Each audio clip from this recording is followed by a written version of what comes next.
Hanggat marami ang lukmok sa kahirapan at ang justisya'y para lang sa mayaman. Habang may tatsulong at sila ang nasa tuktok, di matatapos itong gulong. Ladies and gentlemen, welcome to this compelling theatrical presentation of Ang Paglilitis ni Mang Serapio, an exploration of justice, tradition, and human spirit. Set against the backdrop of a community grappling with its moral compass, it delves into the life of Mang Serapio, a marginalized figure that accused of a crime that challenges the every essence of societal norms. Let the trial begin. Narito kayo upang panoorin ang isang paglilitis. Dahilay ang krimen ng isang pulubing huling-huli namin. Si Mang Serapio, pisa at surutin. Dahil dito ang nasasaktan. Magandang gabi, Ginoo. Magandang gabi. Silensyo! Bastos ang nagsasalita habang may nagsasalita pa. Patawarin ho ninyo sila. Talagang ganyan ho ang mga walang kapangyarihang katulad niya. Mangmang! At yan nga ang suliranin ng mga may kapangyarihan katulad namin. Gusto ko lang malaman kung ano ang krimen ko. Hindi mo ba alam? Hindi ho. Problema mo na yun. Pag-aaruga ng bata ang krimen niya. Pag-aaruga ng bata. Krimen sapagkat pag-aaruga ng bata ay panulugsong gumasta sa makatuwid na wala ng pera ang federasyon at nakita siya nagsasalita sa kanyang anak at alam pa niya ang pangalan ng anak niya ay Sol. Formalidad na lamang itong paglilitis. Formalidad na rin ho ang hatol ko. Ang parusa niya ang nais panoorin nitong mga pulubi. Siya ay bubulagin. Bueno, Ginoong Serapio, sabihin mo sa amin. Tumindig ka nga, tumig. Sabihin mo sa amin kung ano ang pangalan mo. Serapio. Ano ho? Serapio ano? Serapio. Serapio. Ay, hindi ho. Serapio lang. Serapio lang. Okupasyon. Wala. Wala ho. Ano? Wala kang okupasyon? Wala ho. Hindi ba isa kang pulubi? Oho. Okupasyon mo na yun. Hukom, ano ang gagawin namin ngayon? Pagtibayan niyo ang krimen niya. Pagtibayin ang krimen niya. Ginoong Serapio, may asawa ka ba? Isang babaeng bumabahagi sa puso mo. Wala ho. Ibahin ko ang tanong, may asawa ka ba noon? Asawa na ngayon nagsasaya sa bahay ng Diyos o sa bahay ng iba? Kung liligaya ka sa piling ng iba. Silensyo! O ano? Malinaw na malinaw ngayon ang tanong, may asawa ka ba noon? Ginoong Serapio, nakapagtataka ang matahimikan mo. May asawa ka na ba noon? Oo. Ayan! Wait, siya patay na. Wala! Basta inamin mo sa amin na may asawa ka na nga. Magaling! Napakabilis ng ating paglilitis sapagkat lahat ng ating mga tagapagtanong ay matalino at magaling. Magaling! Sagutin mo ang tanong. May anak ka ba? Wala kang sinasabi. Payat na payat. Uyong-uyo pa. Wala kalinlangan. Wala na siyang katas. Nagkaroon ka na ba ng anak? Ba't hindi tanong yan? Aba, pilosopo. Ano ba ang krimen ko? Ginoong Serapio!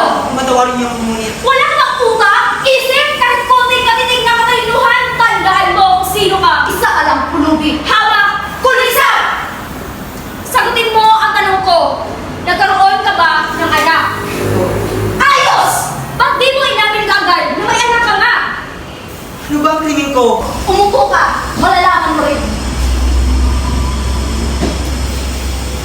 Ang pangalan ng anak mo ay Sol, hindi ba? Ho. Pagi nalaman. Marami kaming alam tungkol sa'yo. Yun din ang pangalan ng kanyang anak, Sol Consuelo. Namatay ang kanyang ina nung siya ay pinanganak. Ang kanyang pagpanaw ay ang paghapis ng kalungkutan. Ang dalawang hiyaw ay tumaginting sa aming silid ng gabing yaon. Ang aking hiyaw ay ang pagkamatay ni Sol at ang hiyaw na takot na isilang na Sol. Ano? Ano? Ano daw? Ano yung sinasabi mo? Wala ko. Huwag kang umaarte-arte pa! Nagdrama-drama ka pa dyan! Ano? Tapos na ba ang paglilitis? Oo, inamin niya na anak niya yung Sol na yun. Ito ang kahon ng mga instrumentong ginagamit sa pagparusa sa mga kasakit. Halimbawa, ang pagpiti at pagpilay. Ipagpalagay natin bulag ang kriminal. Hindi ba mas tataas ang kanyang kita kung pilay din siya? Bulag na? Pilay pa! Oh, at di lang siya ang makikinabang. Ang federasyon din. Dahil tataas ang abuloy niya sa federasyon. Ito ho ang ice pick. Ano? Handa ka na ba? Para sa ano? Sa pagbulag. Ha? Sa pagbulag. Madali lang. Sanay na itong mga gwardiya. Alam niya kung anong parte ng mata mo ang dapat turugin. Pagbulag? Huwag kang matakot.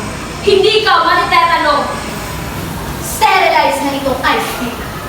Ba't niyo ko bubulagin? Yan ang mabantayang parusa Para sa ano? para sa krimen mo. Krimen? Huwag kang gumalaw masyado. Bitiyan niyo ako! Huwag mo kami pagbibintangan. Hawakan niyo siya. Hawakan niyo siya. Ang ulo niya. Hawakan niyo ang ulo niya. Ano ba ang krimen ko? Ang krimen mo? Yun lang. Ang krimen ko? Ano ang krimen ko? Relax lang. Relax. O ano? Nais mo walang... Ano ang krimen ko? Yun lang naman pala. Di mo sinabi na agad. Ang krimen ni Mang Serapio. Ang buhay ng tao ay lansangan ng hirap. Ang mundo ay daigdig ng kirot at dahas. Pagkakasalay sakit ng ating pagkatao. Pag-aaruga sa bata. Ang krimen ni Mang Serapio. Krimen mo, Mang Serapio. At wika pa nga sa aming aklat. Bawal mag-aruga ng bata o asawa. Ang taunang kita'y nawalan ng pera. Inasta mo ang pera ng federasyon para lang sa isang bata. Ba't hindi ka pa magpabulag, Serapio? Na makauwi na tayo ng maaga. Wait, wala naman akong batang inaaruga. Ano? Wala akong batang inaaruga. Ginoong Serapio, nagsisinungaling ka! Hindi ako nagsisinungaling. Huwag mong lokohin itong hukuman. Wala akong niloloko. Ang parusa sa pagbubula sa hukumang ito ay pagpili. Sinasabi kong katotohanan. Kaamin mo na na may anak ka. Narinig kita. Narinig ka namin lahat. At ang anak mo ay isang babae. Ikaw mismo ang nagsabi. At ang pangalan pa nga niya ay Sol. Sinabi mo yan. Sinabi mo yan. Hindi ba inaaruga mo siya? Si Sol ay patay na. Ha? Patay na siya? Si Sol patay na? Isang taong patay na. Sinasakan siya ng jeep. Patay na si Sol! Patay! Tunay na malungkot ang iyong kwento. Pinipigaw mo ang aming puso. Walang alinlangang mahusay ka sa sining na pambobola. Magsalaysay ka sana ng kwentong higit pa sa kapani-paniwala kaysa dyan. Totoo nga sinasabi ko. Totoo ha? May dalawang saksi kami. Dalawang saksi na nanunubog sa iyong araw-gabi. Nagbantay sila ng 2 linggo. Mga saksi sila sa krimen mo. Nagsisinungaling sila! Nagsisinungaling sila! Titignan natin. Lalabas din ng katotohanan. Kung sila ang nagsisinungaling, sila ang parurusahan. Ngunit kung ikaw ang nagsisinungaling, pumarito sa harapan ang dalawang saksi. Kayo na naman! Oh, Kayo na lang palagi ang nagpapabulag sa iba. talagang ganyan ho ang buhay. Tagapagtanggol lang po kami ng kalinisan nitong federasyon. Ano? Kayo ba ang unang nagsumbong ng kanyang krimen? Oo. Quest, ayon ho sa batas ng aming federasyon. Kapag napatunayan ninyo ang inyong sakdal, sa inyo na ang lahat ng kasangkapan ni Ginoong Serapio at 10% ng kanyang kinikita. Buhaya! Bawal na kumilos ng ganyan, Ginoo. Ikala mo itong hukuman. Ngayon, mga Ginoon itong marangal na federasyon, sabihin niyo sa amin kung ano ang nakita ninyo kagabi. Nakita namin siya, pauwing may dala, mga kitang sumot sa kilikili niya, at susulyap-sulyap sa kanan at kaliwa. Takot sa wali ko'y matagpuan siya. Takot sa wali ko'y matagpuan siya. Sinundan namin siya hanggang sa bahay niya. Nagtago kami narinig namin siya. Pero Nasol,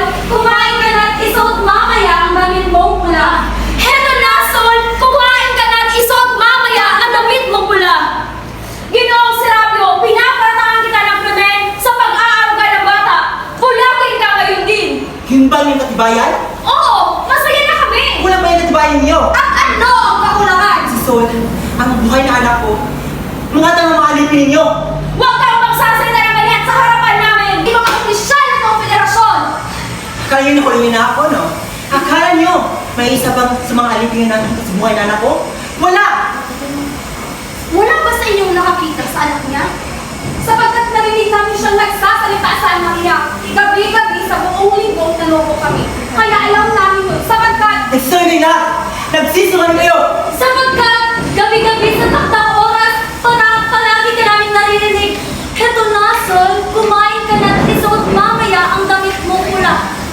Gabi-gabi! Nagsisungan kayo! Nagsisungan kayo na maging sa kailangan mga kasganapan ko! Ngunit, nakita ba ninyo ang anak niya? Hindi ho.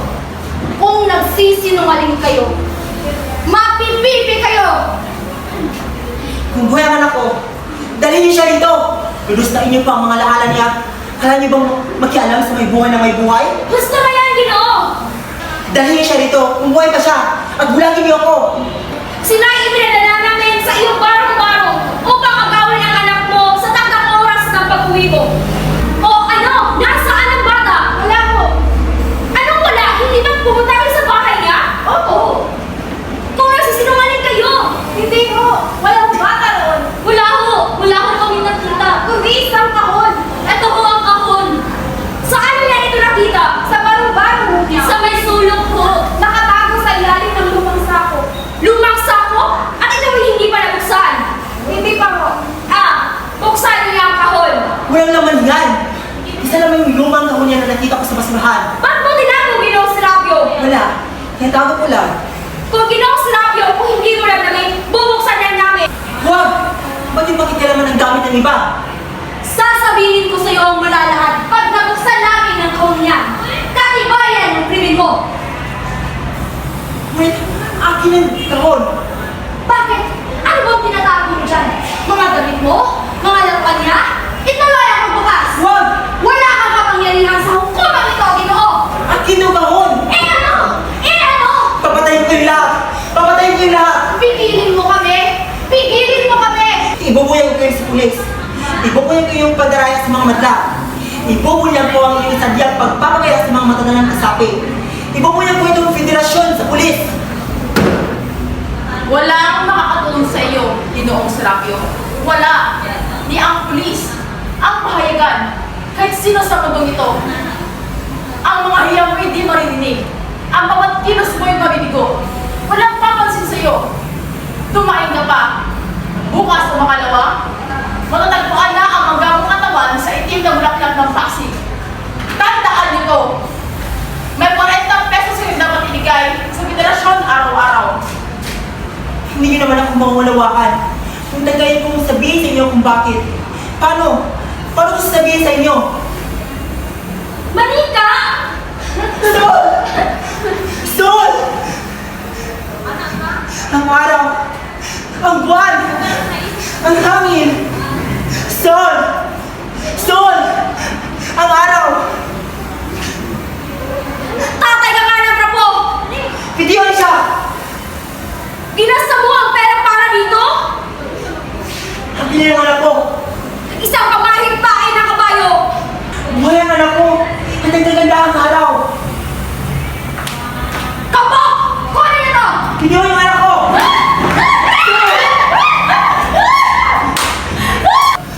Anak ko! Bulagin natin siya!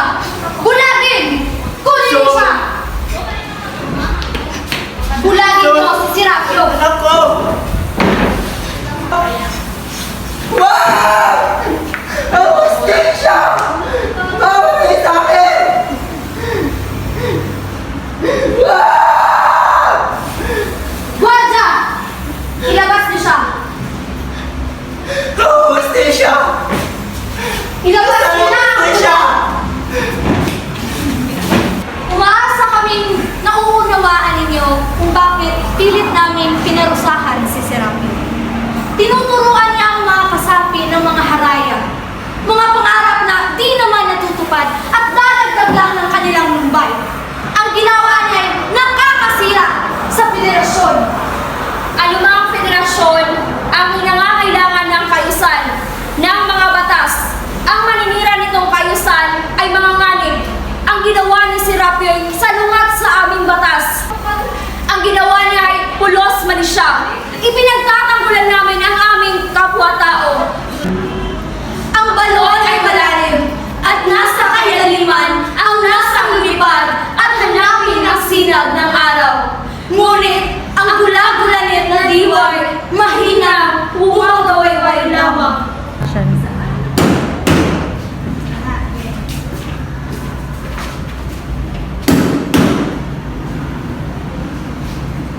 Hindi lamang ang mayayaman ang karapat-dapat sa katarungan.